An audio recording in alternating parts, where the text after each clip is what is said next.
Guys আমরা যুবসাথীর first payment পেয়ে চলে এসেছি বিবিকিউ নেশন দুর্গাপুর। অনেক খতরনাক লোক। তো আজকে কি কি খাবো সেটাই আপনাদের দেখাবো, তো স্টে টিউন।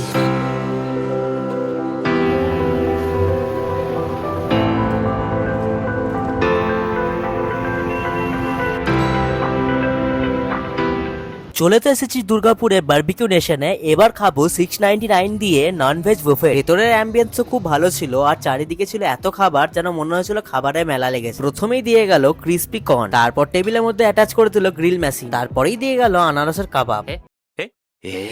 তারপরে ছিল মেন জিনিস যেটা নাম হচ্ছে চিকেন কাবাব, আর এইদিকে ছিল ভেজের মধ্যে ব্রোকলি কাবাব, আর এইদিকে ফিশের মধ্যে ছিল প্রন কাবাব। আর এই ফুডগুলো সবগুলোই আনলিমিটেড, যত তুমি খেতে পারো। তারপরে দিয়ে গেল চিকেন উইংস আর ফিশ টিক্কা, তার মধ্যে সব থেকে ভালো লেগেছিল চিকেন উইংসটা। সত্যি একদম অসাধারণ ছিল এই খেতে চিকেন উইংসটা, তার জন্য 4 পিস নিয়েছিলাম। আর এদের দিতে কোনো কিপটিমি নেই। আর এছাড়াও ছিল স্টার্টারের মধ্যে ফুচকা, যেটা খেতে একদম অখাদ্য ছিল। প্রথমে স্টার্টার যদি বেশি খেয়ে নেওয়া হয় তাহলে মেন কোর্সে মাটন আর খাওয়া যাবে না, তার জন্যই অল্প স্টার্টার খেয়ে চলে গেলাম মেন কোর্সের দিকে। মেন কোর্সে ছিল প্রায় 12+ আইটেম, তাই জন্য আর বেশি মাথা না ঘামিয়ে নিয়ে নিলাম চিকেন বিরিয়ানি আর মাটন কষা, আর তার সাথে নিলাম একটু কড়াই পনির। এছাড়াও আপনারা এখানে ভাত, ডাল, রুটি, চিকেন বাটার মশলা, পনির বাটার মশলা, এগ কারি, ডাল মাখানি, ভেজ বিরিয়ানি সবকিছুই পেয়ে যাবেন। সবই ছিল, কিন্তু মাছ কেন নেই একটা কথা না বললেই নয়। বিবিকিউ নেশনে দুর্গাপুর ব্রাঞ্চে স্টাফদের ব্যবহার খুবই সুন্দর। চিকেন বিরিয়ানি, মাটন কষা সব শেষ করে দিয়ে আবার নিলাম প্লেন ভাত,